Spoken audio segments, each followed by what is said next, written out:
अस्सलामु अलैकुम वरहमतुल्लाहि वबरकातुहू।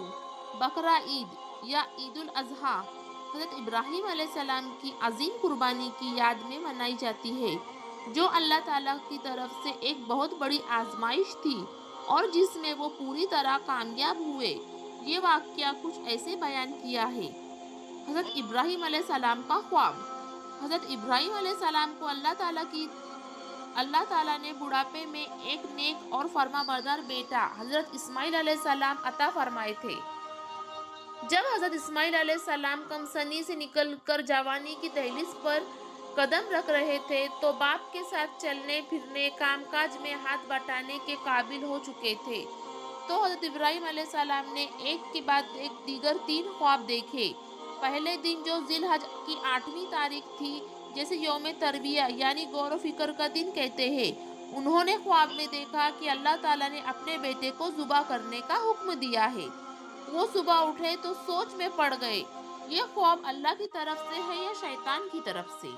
दूसरे दिन, ज़िलहज की 9वीं तारीख थी, जिसे यौम अरफा यानी पहचानने का दिन कहते हैं। फिर वही ख्वाब देखा। इस बार इन्हें यकीन हो गया कि ये अल्लाह की तरफ से हुक्म है।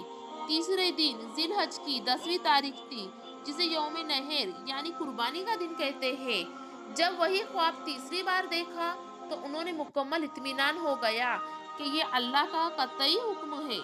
हज़रत इस्माइल अलैहिस्सलाम से मशवरा। हज़रत इब्राहीम अलैहिस्सलाम ने अपने बेटे हज़रत इस्माइल अलैहिस्सलाम से इस ख्वाब का जिक्र किया और फरमाया, ए मेरे प्यारे बेटे, मैं ख्वाब में देखता हूँ मैं तुम्हें ज़ुबा कर रहा हूँ। अब तुम बताओ, तुम्हारी क्या राय है? हज़रत इस्माइल अलैहिस्सलाम ने जवाब दिया, वो इनकी फरमाबरदारी और अल्लाह पर कामिल ईमान का बेहतरीन सबूत है। उन्होंने फरमाया, ए मेरे अब्बा जान, जो आपको हुक्म हुआ है आप वही कीजिए। इंशाअल्लाह आप मुझे सब्र करने वालों में पाएंगे। कुर्बानी का मंजर। बाप और बेटा दोनों अल्लाह के हुक्म की तामील के लिए मना के मैदान में पहुंचे। जब हज़रत इब्राहीम अलैहिस्सलाम ने अपने बेटे को ज़ुबा करने के लिए लिटाया और छुरी गर्दन पर रखी, तो रिवायत के मुताबिक छुरी चलने का नाम नहीं ले रही थी, हालांकि वो बहुत तेज थी। अल्लाह की तरफ से एक मौजज़ा था। अल्लाह की तरफ से आवाज़ और मेंढे का फिदिया। इसी लम्हे अल्लाह ताला की तरफ से नदा आई, ए इब्राहिम, तूने ख्वाब सच कर दिखाया। बेशक तू हम नेक लोगों को इसी तरह जजा देते हैं। ये एक खुली आजमाइश थी और इसके साथ ही अल्लाह ताला ने हज़रत इब्राहीम अलैहिस्सलाम के ज़रिए जन्नत से एक मेंढा या दुम्बा भेज दिया, जिसे हज़रत इब्राहीम अलैहिस्सलाम ने अपने बेटे की जगह कुर्बान कर दिया।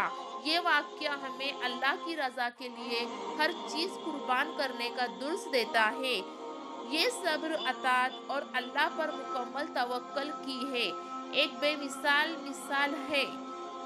इसी तरह अजीम कुर्बानी की याद में हर साल नए दुनिया भर के मुसलमान ईद उल अज़हा मनाते हैं और जानवरों की कुर्बानी देकर सुन्नत इब्राहिमी को जिंदा करते हैं।